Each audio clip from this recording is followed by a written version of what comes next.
Hi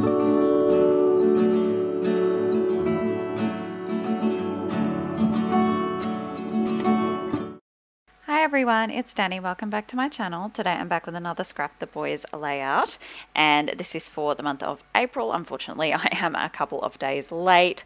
I am sorry about that, guys, but you know, it's a bit crazy at the moment. So you would have seen in the intro the inspiration image. It's a birthday cake, very brightly colored, lots of confetti and a little dinosaur on the top. I don't use the dinosaur part of the inspiration, but this is definitely going to be very much a birthday layout. Lots of bright colors, well, pretty bright for me. So I'm making a companion page to that layout that you just saw there. That was actually another Scrap the Boys challenge layout I did quite a while ago now. But it's the same birthday, my son's little 2-year-old Thomas the Tank Engine birthday. So I've got a couple of photos of him. I am in them, but I think I'm going to crop myself out of them mostly. I want this layout to be all about him and how how upset he got when we sang happy birthday to him, because I told him he had to wait to eat his cupcake, and he thought that meant he wasn't allowed to have it. So the entire time we were singing happy birthday to him, he was crying. But as soon as he realized he was allowed to eat his cake, his tears were gone. So it's pretty cute, I think. So there we go. I've got these cut files here that are from Confessions of a Paper Addict cut files, of course, as usual. It is from, I think, the most recent release, or I can't actually remember which release, but the cut file will be up in the shop now anyway at the time of you watching this video. So it's a little birthday cake. I think it comes with the cupcake and with an actual slice of birthday cake, the cut file. So it's pretty good cut file to grab if you want to do a couple of different cut files. But I just cut this same cupcake out 3 times, and one of them I sort of flipped it, mirrored it, and then backed it with a few different pattern papers, and I've put some glitter, blue glitter paper in the background of the cupcake liners as well. So now my photos, I've just trimmed them down. I cut myself out of them mostly. I just wanted to sort of focus in on him. And I'm now backing my photos with some pattern papers. I just used a strip of white because obviously I cut off the white when I trimmed the photos down. And now I'm coming in with this. It's just a pale mint. The kit I'm using is a really old, it's like a do I want to say? Yeah, it was a kit. It was like one of those really cheap kind of scrapbooking kits you could get from the cheap shops a few years ago. I don't know that they make these anymore, but I had it in my stash and the colors match, so I thought, why not? So I'm just going to pull in a few of the papers. I like the blue background. It matched the blue in the inspiration image pretty well. It's not exactly the same, but you know, the inspiration image is just for inspiration. It's not for, you know, rules. You just sort of have to take your inspiration from it. I'm cutting a square of this yellow paper. I'm not actually following any kind of sketch or any kind of particular design. I was trying to pull different colors and layer up things. Yeah, just how they felt. I just kind of went with the flow with this one, and trying to get a few of those brighter sort of pinks, and this is kind of like a corally salmon color. So I'm adding another layer of that. I have some of that color in the cupcake, so I just want to bring some more of that out. I'm just going to matte the whole photo. I can't speak today. Both the photos on that, and just sort of trim around. And then I really like this cupcake paper in it. It just kind of, you know, I have cupcakes on the layout, so it's perfect really. I'm just going to, I think I do end up cutting a fishtail banner out of that. So I'm just cutting down a piece, distressing the edges. And because it's pretty much exactly the same color as the background paper, I'm going to pull in this pink one and matte that fishtail banner. Yeah, there you go, on it. There we go, I've cut that down. And that's just the easiest way I find to make those banners, is just fold it in half and then snip. Perfectly even. So yeah, this pink one is just from a paper pack from the reject shop. I just pulled any papers that kind of match the colors I was going for here. So I'm just going to put a thin border around, and I'm planning on layering things over the top of this, so it doesn't matter that there's a gap there in the middle, as you can see. I'm going to use some more of that paper just to kind of piece it together, and you won't even know that it wasn't one continuous piece at the end. It's kind of hard to explain what I mean right now, but you'll see what I mean in a minute. And I'm just outlining the blue section of that banner there so you can see it a little better. It stands out a bit better on that background. Wanted to bring in a bit more of this kind of cooler It's not quite royal blue. It's more of a medium tone blue because I use that same paper in the cupcake wrappers. So it was just, yeah, just wanted to bring in a little bit more of that to balance out the page. So again, I'm just matting the top and the bottom of this square. Like I said, it's going to be covered up, so you wouldn't even know that wasn't one whole piece. There you go. So you can see off camera, I sort of matted the other end of that fishtail banner in the pink and drew round with my pen. Exactly the same. And there are some breaks in the paper there where I, you know, didn't have a whole piece, but like I said, you won't see that by the time I'm finished. Going ahead and gluing down. I'm just adding some squiggly sort of stitch lines with my pen here, just for a bit of extra interest and to sort of define the edge of that page a bit more. Here we go. I'm getting ready to glue my cupcakes down. Don't think I put any of this up on foam.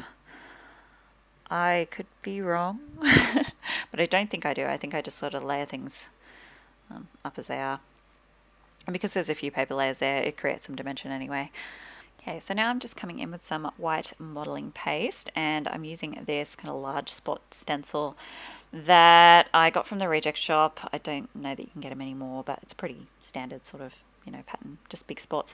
I don't even really know what I wanted. I think I wanted kind of the sprinkles effect, so that inspiration image has sprinkles all over the cake. So yeah, I'm kind of just going for that kind of confetti sprinkly effect here. So I'm just going to do a few of these big spots in a few places, and then I'll come in with that stencil that you can see to the right there that has, I think it's meant to be kind of like an animal print, but it really reminded me of sprinkles. So I'll come in with that as well, and I'm just using white. I just kind of want the texture more than anything. I've got quite a bit of color going on already, so I don't want to add any more color in the background. I just really want that texture and that shape. So I'm just adding in strategically where I feel like fills in the page well with these spots. And now I'm coming in with that, I'm calling it confetti stencil. And I'm just going to, yeah, just in a few spots. I think I end up coming back in off camera once it's dried a bit and adding a bit more. I kind of wish I hadn't done that because I kind of like the way it looks right now with just the little spots. But oh well, you live and you learn. I'm happy with it in the end, so that's all that really matters. There we go. So now I'm just positioning this where I want it, and I'm coming in with my white gel pen and just adding a few more white accents to the background. So I'm just doing some sort of circles, and some I'm filling in and some I'm just leaving as a sketchy outline. I just wanted to, yeah, add a little bit more interest on the background. So I've just sped this up super quick so you don't have to watch me do that. And now I'm coming in with some Nuvo drops and adding some sprinkles to my cupcakes. So this is, I can't actually remember any of the colors, but I'll just grab them for you. The mint one is Calming Aqua, and the white one is Ivory Seashell, and I also use Pale Gold and Raspberry Pink, which is actually more of a purple. So I'm going to do a mix of different colors on this main big cupcake, and then on the ones on the back I will just go in with just aqua on this one and then just the Ivory Seashell on this one. So I'm just doing little sprinkly spots all over, and then just adding a bit more glue, trying not to smudge any of those sprinkles. I do smudge a couple of them, but not to the point where it's irretrievable, so need to learn to leave that till last. Right, so now I'm coming in with some more Nuvo products. This is one of their confetti sets, and it's kind of like little white circles. They're a little bit iridescent, so I just wanted to add another touch of white on the background, but because it's a different finish, you've got that metallic sort of shiny finish, it just adds a little something extra. Really didn't need to do this step. It's not that obvious in real life, but you know, I felt like doing it, so why not? Okay, now time for embellishing. This, like I said, this kit is very old and the ephemera is quite old-fashioned. I don't like most of it, so what I will mostly use is some fussy cut little gifts off one of the pattern papers. I do like these balloons, so I'm going to pop those in. I'm taking some twine here. It's just some glittery twine from Daiso, and I'm going to glue the twine to the back of the balloons and then kind of have it trailing down as a little balloon string, and I'll just pop a little dot of glue strategically behind those little bits of twine so that the tails curve where I want them to. Just going to fuss with these for a minute. Could have popped some foam behind those, but again, you know, I'm really steering away from foam wherever I can at the moment, just in the interest of saving some space. So there we go, just a little dot, just to keep those where I want them in the right shape. Okay, so there's that paper that I fussy cut the gifts out of. I did like those big gifts. They were just a little bit too, they weren't too big. I quite like the size. I think the colours were just a bit wrong, which is kind of weird because they're from the same collection, but the colours in the ephemera are quite a bit brighter to the papers, so yeah. I did put in a flare badge there. That is from Coco Vanilla Studio Make-A-Wish collection. It's a little birthday cake. It's very fitting. These stickers I'm using are some holographic stickers. I can't remember what collection they're from. I think they might be from a Schmel collection, but I could be wrong there. I'm just putting in my cake with an exclamation mark. And then I'm going to, you know, do a bit of journaling about how he cried. And he didn't really understand what was going on. Oh, he's just so cute. Such a cute little guy. So I put that journaling in, and then I wanted to add a bit more.